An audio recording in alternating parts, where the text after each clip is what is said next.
Hello everyone, this doctor Padmanabha Bhat. ಇವತ್ತು ಇನ್ನೊಂದು ಕಾಯಿಲೆ ಬಗ್ಗೆ ಮಾತಾಡಲಿಕ್ಕೆ ಬಂದಿದ್ದೀನಿ. ಇದು ನೀವೆಲ್ಲರೂ ಕೇಳಿರುವಂಥ ಕಾಯಿಲೆ ಟೈಫಾಯ್ಡ್. ಟೈಫಾಯ್ಡ್ ಅಂದರೆ ಏನು? ಇದನ್ನು ಕನ್ನಡದಲ್ಲಿ ಕರುಳಿನ ಜ್ವರ ಅಂತ ಕೂಡ ಹೇಳ್ತಾರೆ. ಕರುಳಿನ ಜ್ವರ ಅಂತ ಯಾಕೆ ಹೇಳ್ತಾರೆ ಅಂತಂದರೆ, ಇದರಲ್ಲಿ ನಾನು ನ್ಯೂಮೋನಿಯಾ ಮಾತಾಡುವಾಗ ಅದು ಶ್ವಾಸಕೋಶದಲ್ಲಿ ಆಗುವಂಥ ಪ್ರಾಬ್ಲಮ್ ಅಂತ ಹೇಳಿದ್ದೀನಲ್ವಾ. ಇದರಲ್ಲಿ ಕರುಳಿನಲ್ಲಿ ಪ್ರಾಬ್ಲಮ್ ಆಗ್ತದೆ. ಕರುಳಿನಲ್ಲಿ ಬ್ಯಾಕ್ಟೀರಿಯಾಗಳು ಸ್ವಲ್ಪ ಧ್ವಂಸ ಮಾಡ್ತವೆ, ಆಯಿತಾ. ಆದ್ದರಿಂದ ಕರುಳಿನ ಜ್ವರ ಅಂತ ಹೇಳ್ತಾರೆ. ಇದು ಸಾಮಾನ್ಯವಾಗಿ ಯಾರಲ್ಲಿ ಬೇಕಾದರೂ ಕಾಣಿಸ್ಕೊಳ್ಬೋದು. ಆಹಾರದ ಮೂಲಕ ಮತ್ತು ಪೋರ್ ಹೈಜೀನ್ ಅಂದರೆ ನಿಮ್ಮ ಸ್ವಚ್ಛತೆಯನ್ನು ನೀವು ಕಾಪಾಡಿಕೊಳ್ಳಿಲ್ಲ ಅಂದರೆ, ಈ ಪರ್ಟಿಕ್ಯುಲರ್ಲಿ ಹೋಟೆಲಲ್ಲಿ ಊಟ ಮಾಡೋರು, ಸಪ್ಲೈಯರ್ಗಳು, ಇವರೆಲ್ಲ ಬರಿಗೈಯಲ್ಲಿ ಬಡಿಸ್ತಾರೆ. ಬರಿಗೈಯಲ್ಲಿ ನಿಮಗೆ ಇಲ್ಲಿ ಸೆಲ್ಫ್ ಸರ್ವಿಸ್ ಆದರೆ ಕೈಯಲ್ಲೇ ಇಡ್ಲಿ ಹಾಕ್ತಾನೆ, ಕೈಯಲ್ಲೇ ಇದು ಮಾಡ್ತಾನೆ. ಸೊ ಹೈಜೀನ್ ಅವ್ರದ್ದು ಅಷ್ಟು ಚೆನ್ನಾಗಿರೋದಿಲ್ಲ ಅಂತ ಅಂದ್ಕೊಂಡಿದ್ದೀನಿ. ಇದು ಕಾಯಿಲೆ ಬರೋದು ಸಾಲ್ಮೊನೆಲ್ಲಾ ಟೈಫಿ ಅನ್ನುವಂತಹ ಒಂದು ಬ್ಯಾಕ್ಟೀರಿಯಾದಿಂದ ಬರುತ್ತೆ. ಈ ಸಾಲ್ಮೊನೆಲ್ಲಾ ಟೈಫಿ ಅನ್ನೋದು ಕರುಳಿನ ಜ್ವರ ಉಂಟು ಮಾಡೋದ್ರಿಂದ ಏನಾಗುತ್ತೆ ಅಂತಂದರೆ, ಇದು ಮೋಷನ್ನಲ್ಲಿ ಎಕ್ಸ್ಕ್ರೀಟ್ ಆಗುತ್ತೆ. ಯಾರಿಗಾದರೂ ಟೈಫಾಯ್ಡ್ ಕಾಯಿಲೆ ಬಂದಿದ್ದಿದ್ರೆ ಅವನು ಹೈಜೀನ್ ಮೇಂಟೈನ್ ಮಾಡಲಿಲ್ಲ ಅಂದರೆ, ಅವನು ಮೋಷನ್ ಮಾಡುವಾಗ ಸರಿಯಾಗಿ ತೊಳ್ಕೊಂಡು ಮೋಷನ್ ಮಾಡೋ ಜಾಗವನ್ನು ತೊಳ್ಕೊಂಡು ಆಮೇಲೆ ಸೋಪು ಇತ್ಯಾದಿ ಹಾಕಿ ತೊಳ್ಕೊಳ್ಳಿಲ್ಲ ಅಂದರೆ, ಅವನ ಕೈಯಿಂದ ಫುಡ್ಡಿಗೆ ಬಂದು ಆ ಫುಡ್ಡನ್ನು ನೀವು ತಿಂದರೆ, ಅಂದರೆ ಇದನ್ನು ನಾವು ಇಂಗ್ಲೀಷಲ್ಲಿ ನಮ್ಮ ಭಾಷೆಯಲ್ಲಿ ಫೀಕೋ ಓರಲ್ ರೂಟ್, ಫೀಶೀಸ್ ಅಂದರೆ ಮೋಷನ್, ಕಕ್ಕಸು, ಫೀಕೋ ಓರಲ್, ಕಕ್ಕಸ್ ಮಾಡೋ ಜಾಗದಿಂದ ಬಾಯಿಗೆ ಬರುವಂಥದ್ದು. ನೆನೆಸ್ಕೊಂಡ್ರೆ ಒಂಚೂರು ಕಿರಿಕಿರಿ ಆಗ್ತದೆ. Yes, this is how it spreads. So ಇದು ಇದನ್ನು ಎಂಟರಿಕ್ ಫೀವರ್ ಅಂತ ಕೂಡ ಹೇಳ್ತೀವಿ. ಎಂಟರಮ್ ಅಂದರೆ intestine. So enteric fever, typhoid fever ಅಥವಾ ಕನ್ನಡದಲ್ಲಿ ಕರುಳಿನ ಜ್ವರ, ಇದು 3 ಹೆಸರುಗಳಿವೆ ಇದಕ್ಕೆ. ಆಹಾರದ ಮೂಲಕ ಬರುತ್ತೆ ಅಥವಾ ನೀರಿನ ಮೂಲಕ. ನೀವು ಹೋಟ್ಲಲ್ಲಿ ನೀರು ತಂದುಕೊಡೋನು ಏನು ಮಾಡ್ತಾನೆ ಅಂದರೆ, ಇವಾಗ ಆದಷ್ಟು ಬಿಸ್ಲೇರಿ ಕೇಳ್ತೀವಿ ನಾವು, ಅವನು 4-5 ಲೋಟ ನೀರು ಕೈಯಲ್ಲಿ ಹಿಂಗೆ ಮುಳುಗಿಸ್ಬಿಟ್ಟು ಅದನ್ನು ಹಂಗೆ ತಂದುಬಿಟ್ಟು ಟೇಬಲ್ ಮೇಲೆ ಹಿಂಗೆ ಇಡ್ತಾನೆ. ಸೊ ಅವನ ಉಗುರಿನಲ್ಲಿ ಅದು ಏನಿದೆಯೋ, ಅವನಿಗೆ ಏನು ಕಾಯಿಲೆ ಬಂದಿತ್ತೋ, ಇದನ್ನೆಲ್ಲ ಯೋಚನೆ ಮಾಡಿದ್ರೆ ನಾಳೆಯಿಂದ ಹೋಟ್ಲಿಗೆ ಹೋಗೋದೇ ಬಿಟ್ಬಿಡ್ತೀರಾ ನೀವು. ಸೊ ಹಾಗೆ ಅಲ್ಲಿ ಹೋಟ್ಲಲ್ಲಿ ಆಹಾರ ತಗೊಳ್ಳೋರಿಗೆ ಕ್ಯಾಂಟೀನ್, ಆಫೀಸಲ್ಲಿ IT ಕಂಪನಿಯಲ್ಲಿ ಆಫೀಸಿಗೆ ಹೋಗ್ತಾರೆ, ಆಫೀಸಲ್ಲಿ canteen food. So canteen food ತಿನ್ನೋರಿಗೆ ಇವರಿಗೆಲ್ಲ ಇದು ಸಾಮಾನ್ಯವಾಗಿ ದೇಹದ ಒಳಗೆ ಪ್ರವೇಶ ಮಾಡ್ತದೆ. ಬಾಯಿಯ ಮೂಲಕ ಪ್ರವೇಶ ಮಾಡುವಂಥದ್ದು. ಇದು ಗಾಳಿಯ ಮೂಲಕ ಅಲ್ಲ, ಆಹಾರದ ಮೂಲಕ ಬಾಯನ್ನು ಪ್ರವೇಶ ಮಾಡ್ತದೆ. ಪ್ರವೇಶ ಮಾಡಿ ಇದು ಆ್ಯಸಿಡ್ ರೆಸಿಸ್ಟೆಂಟ್. ಆದ್ದರಿಂದ ನಿಮಗೆ ನಿಮ್ಮ ಸ್ಟಮಕ್ಕಲ್ಲಿ ಆ್ಯಸಿಡ್ ಇದೆ, ಆ ಆ್ಯಸಿಡ್ ಇದನ್ನು ನಾಶ ಮಾಡೋದಿಲ್ಲ. ಅಷ್ಟು ಕೂಡ ಇದರದ್ದು ಹೊರಭಿತ್ತಿ ಅಷ್ಟು ಗಟ್ಟಿ ಇರ್ತದೆ, ಹೊರ ಪದರು ಅಷ್ಟು ಗಟ್ಟಿ ಇರ್ತದೆ. ಸೊ ಅದು ಪಾಸ್ ಆಗಿ ಕರುಳಿನಲ್ಲಿ ಬಂದು, ಕರುಳಿನಲ್ಲಿ ಏನು ಮಾಡ್ತದೆ ಅಂತಂದರೆ, ಅದು ಹೋಗಿಬಿಟ್ಟು ಅಲ್ಲಿ ಸಾಂದ್ರಗೊಳ್ತದೆ. ಒಂದು ಕಡೆ ಸಾಂದ್ರಗೊಳ್ಳುತ್ತದೆ. ಸಾಂದ್ರಗೊಂಡು ಅಲ್ಲಿ ನಿಧಾನಕ್ಕೆ ಇನ್ಫ್ಲಮೇಷನ್ ಅಂದರೆ ಉರಿ ಶುರುವಾಗ್ತದೆ. ಸೊ ಉರಿ ಶುರುವಾಗ್ತದೆ. ಯಾವುದೇ ಬ್ಯಾಕ್ಟೀರಿಯಾ, ಯಾವುದೇ ಇದರೊಳಗೆ ಹೋಗಿ ಹಾರ್ಮ್ಫುಲ್ ಬ್ಯಾಕ್ಟೀರಿಯಾ ದೇಹದ ಒಳಗೆ ಹೋದ ತಕ್ಷಣ ಅಲ್ಲಿ ಉರಿ ಉಂಟು ಮಾಡ್ತದೆ. ಆದ್ದರಿಂದ ನಿಮಗೆ ಅದನ್ನು ನಾವು ಇನ್ಫೆಕ್ಷನ್ ಅಂತ ಹೇಳ್ತೀವಿ. ಇನ್ಫೆಕ್ಷನ್ ಆದ ತಕ್ಷಣ ಜ್ವರ ಶುರುವಾಗುತ್ತೆ. ಸೊ ಒಬ್ಬ ವ್ಯಕ್ತಿಗೆ ಮೊದಲು ಜ್ವರ ಬರ್ತದೆ. ಅವನಿಗೆ ಜ್ವರ ಬಂದುಬಿಟ್ಟು ಕೆಮ್ಮು, ನೆಗಡಿ ಏನೂ ಇರೋದಿಲ್ಲ, ಹೊಟ್ಟೆ ನೋವು ಅಂತ ಹೇಳ್ತಾನೆ. ಅಥವಾ ಸ್ಟಮಕ್ ಲೆವೆಲಲ್ಲಿ ಇರುವಾಗ ವಾಂತಿ ಆಗುವ ಚಾನ್ಸ್ ಉಂಟು. ಸೊ ಹೊಟ್ಟೆ ನೋವು, ವಾಂತಿ, ಹೊಟ್ಟೆ ನೋವು ಅಂದರೆ ಸಿವಿಯರ್ ಹೊಟ್ಟೆ ನೋವು ಬರ್ತದೆ. ಯಾಕಂದರೆ ಒಳಗಡೆಯಲ್ಲಿ ಇನ್ಫ್ಲೇಮ್ ಆಗಿರುತ್ತಲ್ವ, ನಾನು ಹೇಳಿದ್ನಲ್ವ. ಸೊ ಅಲ್ಲಿ ಹೋಗಿ ನೋವನ್ನು ಉಂಟು ಮಾಡ್ತದೆ. ಪೇಷಂಟ್ ವಾಂತಿ ಮಾಡ್ಬೋದು. ಆಮೇಲೆ ಈ ಜ್ವರ ಸ್ಟಾರ್ಟ್ ಆದರೆ ನಾವು ಮಾಮೂಲಿಯಾಗಿ ಡಾಕ್ಟರ್ಗಳ ಹತ್ರ ನೀವು ಹೋದರೆ, ನಾವು ವೈರಲ್ ಫೀವರ್ ಇರ್ಬೋದು ಅಥವಾ ಬೇರೆ ಏನಾದರೂ ಇರ್ಬೋದು ಅಂತ ಫೀವರ್ಗೆ ಜನ್ರಲ್ ಆಗಿ ಟ್ರೀಟ್ಮೆಂಟ್ ಕೊಡ್ತೀವಿ ನಾವು. ಜನ್ರಲ್ ಆಗಿ ಟ್ರೀಟ್ಮೆಂಟ್ ಕೊಟ್ಟು 3 ದಿವಸ ಆದ್ರೂ ಜ್ವರ ಸ್ವಲ್ಪ ಕೂಡ ಕಮ್ಮಿ ಆಗಲಿಲ್ಲ, ಬರ್ತದೆ ಹೋಗ್ತದೆ. ಆಫ್ ಆ್ಯಂಡ್ ಆನ್ ಫ್ರಿಕ್ವೆಂಟಾಗಿ ಜ್ವರ ಬರ್ತದೆ. 1-2 ತಾಸು ಏನಿರಲ್ಲ, ಮತ್ತೆ ಜ್ವರ ಬರ್ತದೆ. ಹೀಗೆ ಜ್ವರ ಬಿಟ್ಟು ಬರುವಂತಹ ಜ್ವರ, ತಲೆನೋವು ಮತ್ತು ವಾಂತಿ, ಹೊಟ್ಟೆ ನೋವು, ಇದು ಇಷ್ಟೂ ಕಾಣಿಸ್ಕೊಂಡ್ರೆ ಟೈಫಾಯ್ಡನ್ನು ನಾವು ಡೌಟ್ ಮಾಡ್ತೀವಿ. ಆಗ ನೀವು ಡಾಕ್ಟ್ರ್ ಹತ್ರ ಹೋಗ್ತೀರಾ. ಟಿಲ್ ದೆನ್ ನೀವು ಮೆಡಿಕಲ್ ಸ್ಟೋರಲ್ಲೇ ತೊಗೊಳ್ಬೋದು, ಅಥವಾ ನಿಮ್ಮದು ಪ್ರೈಮರಿ ಡಾಕ್ಟ್ರು ಅಂದರೆ ಕುಟುಂಬ ವೈದ್ಯರ ಹತ್ರ ಹೋಗ್ತೀರಾ. ಅವರು ಸ್ಟಾರ್ಟಿಂಗ್ನಲ್ಲಿ ಏಕ್ದಮ್ ಟೈಫಾಯ್ಡ್ ಅಂತ ಯಾರಿಗೂ ಹೇಳೋಕ್ಕೆ ಗೊತ್ತಾಗಲ್ಲ ಅದು. ಯಾಕಂದರೆ ಲಂಗ್ಸಲ್ಲಿ ಇದರಲ್ಲೆಲ್ಲ ನಾರ್ಮಲೇ ಇರುತ್ತಲ್ವ. ಹೊಟ್ಟೆ ನೋವು ಅನ್ನೋ ಜಾಗದಲ್ಲಿ ಹಿಂಗೆ ಮುಟ್ಟು ನೋಡಿದ್ರೆ ಅಂತ ಹೇಳ್ತಾನೆ. ಸೊ ಕರುಳಿನಲ್ಲಿ ಒಂಚೂರು ನೋವಿದೆ ಅಂತ ಗೊತ್ತಾಗ್ತದೆ.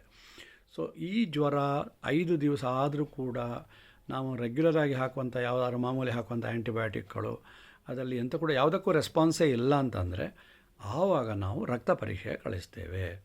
ರಕ್ತ ಪರೀಕ್ಷೆಯಲ್ಲಿ ಎಲ್ಲ ಥರನೂ ಟೆಸ್ಟ್ ಮಾಡ್ತೀವಿ. ಸಾಧಾರಣ ಮಟ್ಟಿಗೆ ನಾವು ಏನು ಬರೀತೀವಿ ಅಂತಂದರೆ ಟೈಫಾಯ್ಡ್ ಕಾಯಿಲೆ ಡೌಟ್ ಬಂದರೆ ವೈಡಾಲ್ ಟೆಸ್ಟ್ ಅಂತ WIDAL ವೈಡಾಲ್ ಟೆಸ್ಟ್ ಅಂಥೇಳಿ, ಇದು ಸಾಲ್ಮೊನೆಲ್ಲಾ ಟೈಫಿಯಿಂದ ಬರುವಂಥದ್ದು. ವೈಡಾಲ್ ಟೆಸ್ಟ್ನಲ್ಲಿ ಅದರದ್ದು ಆ್ಯಂಟಿಬಾಡಿ ಟೈಟ್ರೇಷನ್, ನೀವು ಟೈಫಾಯ್ಡ್ ಬಂದವರು ಅಥವಾ ನಾವು ಯಾರಾದರೂ ತುಂಬ ಜನಕ್ಕೆ ಅನುಭವಕ್ಕೆ ಬಂದಿರ್ಬೋದು, ಮನೆಯಲ್ಲಿ ಯಾರ್ಯಾರು ಬಂದಿರ್ಬೋದು, ಅದರಲ್ಲಿ ನೀವು ನೋಡಿರ್ಬೋದು 1/80, 1/160, 1/320 ಅಂತ ಹೇಳಿಬಿಟ್ಟು ಎಲ್ಲ ವ್ಯಾಲ್ಯೂಗಳು ಬರೀತಾರೆ ವೈಡಾಲ್ ಟೆಸ್ಟಲ್ಲಿ. ಸಾಲ್ಮೊನೆಲ್ಲಾ ಟೈಫಿ AB ಅಂತ ಹಾಕಿ ಬರೀತಾರೆ. ಆಮೇಲೆ ಕೆಳಗಡೆ ಪ್ಯಾರಾಟೈಫಾಯ್ಡಿಗೂ ಟೆಸ್ಟ್ ಮಾಡ್ತಾರೆ. ಸೊ ಆ 1:80, 1:160 ಅಂದರೆ ಏನು?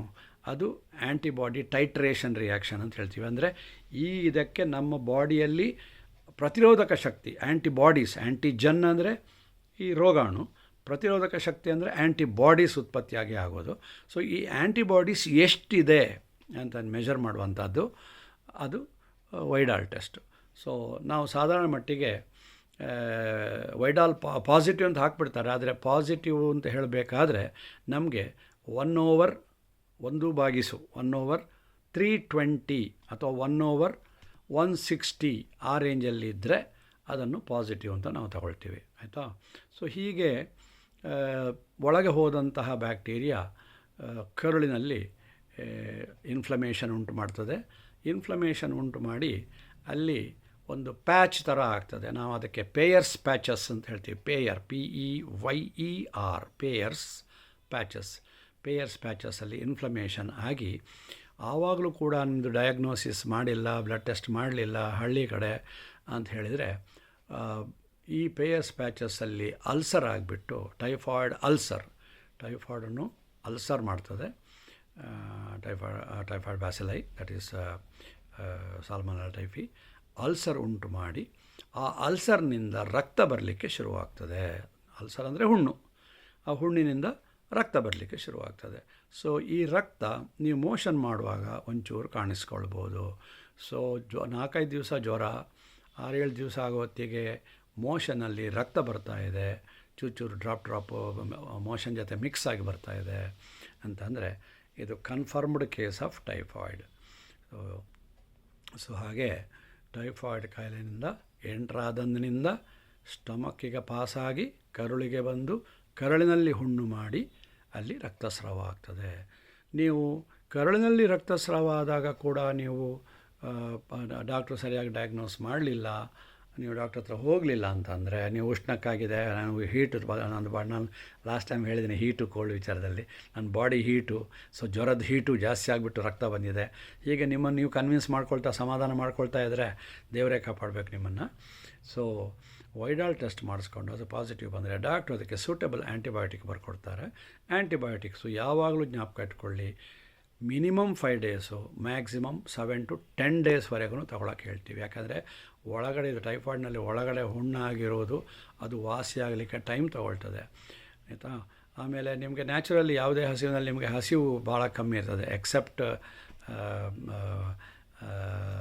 ಮಲೇರಿಯಾ ಮತ್ತು ಯೂರಿನರಿ ಟ್ರ್ಯಾಕ್ಟ್ ಇನ್ಫೆಕ್ಷನಲ್ಲಿ ಹಸಿವು ಮಾಮೂಲಿಯಾಗಿ ಇರುತ್ತೆ. ಬೇರೆ ಎಲ್ಲ ಕಾಯಿಲೆಗಳಲ್ಲಿ ಕೂಡ ಹಸಿವು ಸ್ವಲ್ಪ ಕಮ್ಮಿ ಆಗ್ತದೆ. ಇದರಲ್ಲಿ ಕೂಡ ಏನೂ ಬೇಡ ಅಂತಾರೆ. ಆದ್ರೂ ಕೂಡ ಫ್ಲೂಯಿಡ್ ಡಯಟ್ ಕೊಡಬೇಕು. ಸೊ ಪೇಷಂಟ್ಗೂ ತೀರಾ ಅಂತಿಮ ಸ್ಟೇಜಲ್ಲಿ ಹೋದಾಗ ಅವ್ರನ್ನ ಅಡ್ಮಿಟ್ ಮಾಡಿ ಅವರಿಗೆ ಬಾಯಲ್ಲಿ ತಗೊಳ್ಳಿಕ್ಕೆ ಆಗೋದಿಲ್ಲ, ಯಾಕಂದರೆ ವಾಂತಿ ಬರ್ತಾ ಇರ್ತದೆ. ಸೊ ಇಂಟ್ರಾವೀನಸ್ಸು ಗ್ಲೂಕೋಸು, ಸಲೈನ್ ಗ್ಲೂಕೋಸ್ ಹಾಕಿ ಆ್ಯಂಟಿಬಯೋಟಿಕ್ಗಳನ್ನು ಬಾಟ್ಲ್ ಮೂಲಕ, ನರಗಳ ಮೂಲಕ ಒಳಗಡೆ ಕಳಿಸ್ತಾರೆ. ಸೊ ಹೀಗೆ ಅಂತಹ ಸ್ಟೇಜಿಗೆ ಹೋಗುವ ತನಕ ಕಾಯಬೇಡಿ. ದಯವಿಟ್ಟು ವಾಂತಿ ಪದೇ ಪದೇ ಜ್ವರ, ಹೊಟ್ಟೆ ನೋವು ಈ ಈ ಸ್ಟೇಜಲ್ಲಿ ಇದ್ದಾಗಲೇ ದಯವಿಟ್ಟು ನಿಮ್ಮ ವೈದ್ಯರನ್ನು ಸಂಪರ್ಕಿಸಿ. ವೈದ್ಯರು ಅಂದರೆ ಮತ್ತೆ ಹೇಳ್ತೀನಿ, ಮಿನಿಮಮ್ MBBS ಆಗಿರಬೇಕು. 10ರಿಂದ 15 ವರ್ಷ ಸರ್ವಿಸ್ ಆಗಿರೋ ಡಾಕ್ಟರ್ ಹತ್ರ ಹೋಗಿ. ಯಾರೋ ರೋಡಲ್ಲಿ ಡಾಕ್ಟ್ರು ಅಂತೇಳಿ ಬೋರ್ಡ್ ಹಾಕ್ಕೊಂಡಿರೋ ತುಂಬ ಜನ ಇದ್ದಾರೆ ಈ ನಡುವೆ. ಭಾಳ ಬೋಗಸ್ ಡಾಕ್ಟ್ರುಗಳು ಇರ್ತಾರೆ. ಡಿಗ್ರಿಗಳು ಕೂಡ ಬೋಗಸ್ ಡಿಗ್ರಿಗಳು ಹಾಕ್ಕೊಂಡಿರೋರು ಇರ್ತಾರೆ. ನಿಮಗೆ ಪಾಪ ಏನೂ ಗೊತ್ತಾಗಲ್ಲ. ಆದರೆ ಸುತ್ತಮುತ್ತ ದೂರದ ಒಂದು ಮೆಡಿಕಲ್ ಶಾಪ್, ಹತ್ತದಲ್ಲಿ ಮೆಡಿಕಲ್ ಶಾಪ್ ನಾವು ಸರಿಯಾಗಿ ಹೇಳಲ್ಲ, ಸ್ವಲ್ಪ ದೂರದಲ್ಲಿರೋ ಮೆಡಿಕಲ್, ಅಲ್ಲೇ ಒಂದು ಡಾಕ್ಟ್ರ್ ಇದ್ದಾರಲ್ವ, ಅವರು ಓದಿರೋ ಡಾಕ್ಟ್ರ್, MBBS ಓದಿರೋ ಡಾಕ್ಟ್ರ್ ಅಂತ ವಿಚಾರಿಸ್ಕೊಂಡು ಒಳಗೆ ಹೋಗಿ. ಅವರಿಗೆ ಸಾಕಷ್ಟು ಜ್ಞಾನ ಇರ್ತದೆ. ಆ ಜ್ಞಾನವನ್ನು ಉಪಯೋಗಿಸಿ ನಿಮ್ಮ ಕಾಯಿಲೆಯನ್ನು ಡಯಾಗ್ನೋಸಿಸ್ ಮಾಡಿ. ಡಯಾಗ್ನೋಸಿಸ್ಗೆ ಕನ್ನಡದಲ್ಲಿ ರೋಗ ನಿದಾನ ಅಂತಾರೆ. ನಾನು ಅದನ್ನು ಯೂಸ್ ಮಾಡಿದರೆ ನಿಮಗೆ ಅರ್ಥ ಆಗಲಿಕ್ಕಿಲ್ಲ. ಸೊ ಇದೆಲ್ಲ ನಾನು SLC ವರೆಗೆ ಕನ್ನಡ ಮೀಡಿಯಮಲ್ಲಿ ಓದಿರೋನು. ಸೊ ರೋಗ ನಿದಾನ ಅಂದರೆ ಡಯಾಗ್ನೋಸಿಸ್. ಸೊ ಡಾಕ್ಟ್ರುಗಳು ಡಯಾಗ್ನೋಸಿಸ್ ಮಾಡಿ ಕಾಯಿಲೆಯನ್ನು ಪತ್ತೆ ಹಚ್ಚಿ ಅದಕ್ಕೆ ಸರಿಯಾಗಿರುವ ಆ್ಯಂಟಿಬಯೋಟಿಕ್ಸ್ಗಳನ್ನು ಕೊಡ್ತಾರೆ.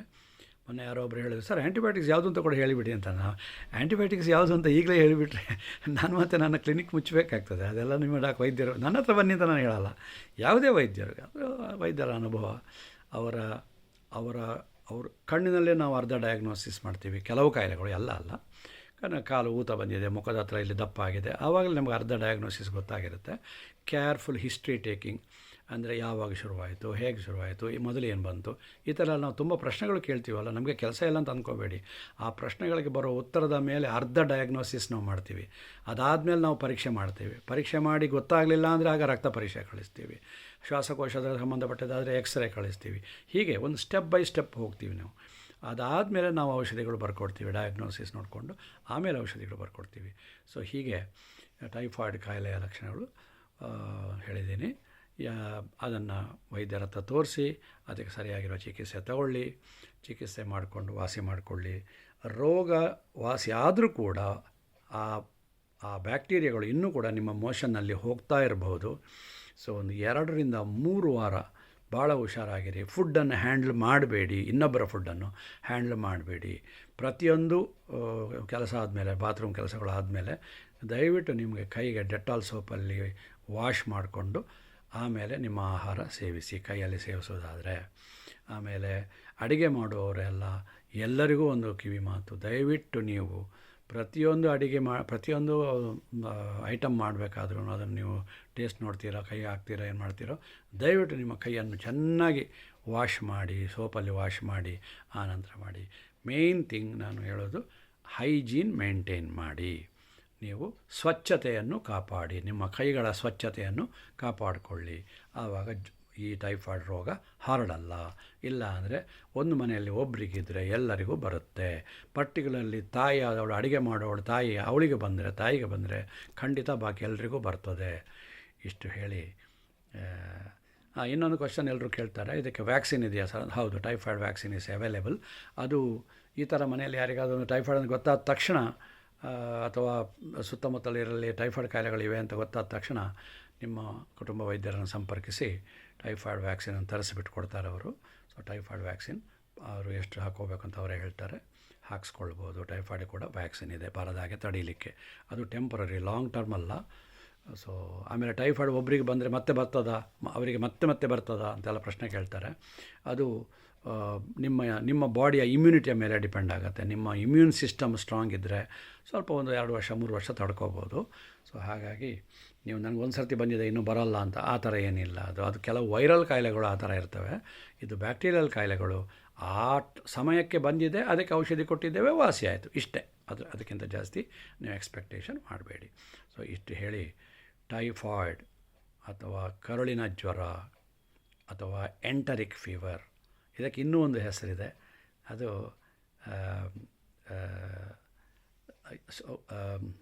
ಉಷ್ಣ ಶೀತ ಜ್ವರ, ಅದೇನೋ ಸಮಥಿಂಗ್ ಹಳ್ಳಿ ಕಡೆ ಹೇಳ್ತಾರೆ. ಸೊ ಅದನ್ನು ನಾವು ಯೂಸ್ ಮಾಡೋದಿಲ್ಲ. ಎಂಟ್ರಿಕ್ ಫೀವರ್, ಟೈಫಾಯ್ಡ್ ಫೀವರ್, ಕರುಳಿನ ಜ್ವರ, ಇದು 3 ಸಾಮಾನ್ಯವಾಗಿ ಪ್ರಚಲಿತವಾಗಿದೆ. ಸೊ ಇಷ್ಟು ಹೇಳಿ ನನ್ನ ಈ ಕಾಯಿಲೆ ಬಗ್ಗಿನ ಮಾಹಿತಿಯನ್ನು ನನಗೆ ಗೊತ್ತಿರುವಷ್ಟು ಮಟ್ಟಿಗೆ ಕೆಲವು ಮರ್ತೋಗಿದೆ, ನನಗೆ ಮರ್ತೋಗಿಲ್ಲ, ಬಟ್ ಸಮಯದ ಅಭಾವ. ನಾನು 10-12 ನಿಮಿಷಕ್ಕಿಂತ ಜಾಸ್ತಿ ಮಾತಾಡಬೇಡಿ ಅಂತ ಯಾರೋ ಒಬ್ರು ಹೇಳಿದ್ರು. ಸರ್ ಅಟೆನ್ಷನ್ ಸ್ಪ್ಯಾನ್ ಭಾಳ ಕಮ್ಮಿ ಜನಗಳಿಗೆ, 7 ನಿಮಿಷ 10 ನಿಮಿಷ ಮಾತಾಡಿ ಸರ್, ಅದಕ್ಕಿಂತ ಜಾಸ್ತಿ ಮಾತಾಡಬೇಡಿ ಅಂತ. ಇವಾಗ ಆಗಲೇ 14 ನಿಮಿಷ ಆಗಿದೆ.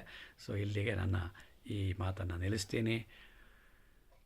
ದಯವಿಟ್ಟು ಓದಿ ಶೇರ್ ಮಾಡೋದಕ್ಕಿಂತ ಜಾಸ್ತಿ ಜನಗಳಿಗೆ, ನಿಮ್ಮ ಫ್ರೆಂಡ್ಗಳಿಗೆ ಸಬ್ಸ್ಕ್ರೈಬ್ ಮಾಡೋಕ್ಕೆ ಹೇಳಿ. Doctor Padmanabha Bhat speaks about typhoid fever ಅಂತ ಸಬ್ಸ್ಕ್ರೈಬ್ ಮಾಡೋಕ್ಕೆ ಹೇಳಿ, ಕೇಳಿಸ್ಕೊಂಡು ಸಬ್ಸ್ಕ್ರೈಬ್ ಮಾಡೋಕ್ಕೆ ಹೇಳಿ. ಸಬ್ಸ್ಕ್ರಿಪ್ಷನ್ ಜಾಸ್ತಿ ಆಗಬೇಕು, ಜಾಸ್ತಿ ಜನಕ್ಕೆ ಹರಡಬೇಕು. ನನ್ನ ಯೂಟ್ಯೂಬ್ ಮಾಡೋ ಉದ್ದೇಶ ನಾನು ಮುಂಚೆ ಕೂಡ ಹೇಳಿದ್ದೀನಿ, ನನಗೆ ಇದರಲ್ಲಿ ಏನು ಒಂದು ನಯ ಪೈಸೆ ಕೂಡ ಸಿಗಲ್ಲ. ಇದು ಜ್ಞಾನವನ್ನು ಆದಷ್ಟು ಹರಡುವಂಥ ಉದ್ದೇಶದಿಂದ ನಾನು ಮಾಡ್ತಾ ಇರೋದು. ಇಷ್ಟು ಹೇಳಿ ನನ್ನ ಮಾತನ್ನು ಮುಗಿಸ್ತೀನಿ. ಜೈ ಹಿಂದ್.